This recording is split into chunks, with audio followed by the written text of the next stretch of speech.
চৈতন্য ভাগবত হচ্ছে যখন মনসামঙ্গল, চণ্ডীমঙ্গল এবং ধর্মমঙ্গল থেকে উত্তীর্ণ হয়ে প্রথম কোনো জীবনচরিতকে নিয়ে বঙ্গ ভাষায় প্রথম গ্রন্থ হচ্ছে চৈতন্য ভাগবত।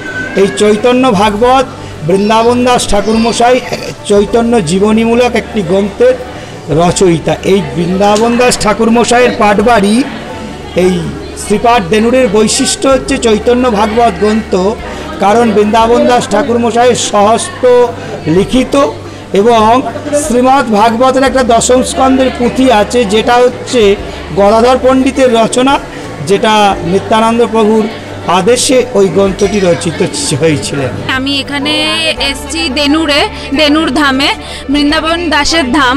তো সেখানে এসে মন তো প্রথমে খুবই আপ্লুত আর খুবই আনন্দিত যে আমি এখানে আসতে পেরেছি, এখানে সহযোগিতা করতে পেরেছি, প্রসাদের অংশ হতে পেরেছি। তার জন্য নিজেকে খুব ধন্য মনে করছি, কৃতজ্ঞ মনে করছি।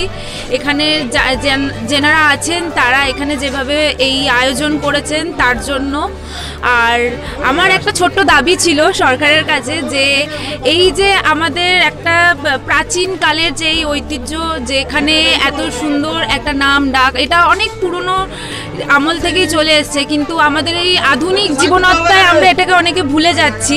কিভাবে আমাদের জীবনকে সরল সহজভাবে এবং সুন্দরভাবে এগিয়ে নিয়ে যাওয়া যায়। তো এইখানে যে আমাদের সম্পদ আছে, যে গ্রন্থ বৃন্দাবন দাস লিখে গেছেন, সেই শ্রী চৈতন্য ভাগবত, আমার মনে হয় আমার মতন অনেক পড়ুয়াদের বা ছাত্রছাত্রীদের বা আমাদের আধুনিক জীবনের যে সব ছেলেমেয়েরা আছে তাদের অবশ্যই এই বিষয়ে জানা উচিত, বা এই বিষয়ের উপরে এই সম্বন্ধে তাদের জ্ঞান পাওয়াটা খুবই জরুরি। তো এই বিষয় নিয়ে যদি এটা আমাদের ছাত্র জীবনে যদি কোনো ক্লাসে বা কোনো বিশ্ববিদ্যালয়েরকে পাঠের অধিকারী করা হয়, তাহলে আমি খুব আরও বেশি কৃতজ্ঞ হব। অমূল্য সম্পদটা সংরক্ষণের ভীষণ প্রয়োজন। হ্যাঁ, ভীষণ যেটা অনেক প্রাচীন হারিয়ে যাচ্ছে, যেটা হারিয়ে গেলে আমাদের এই বাংলা সংস্কৃতির প্রচুর ক্ষতি হয়ে যাবে। সেই জন্য এই মূল গ্রন্থটি সংরক্ষণের ভীষণই প্রয়োজন।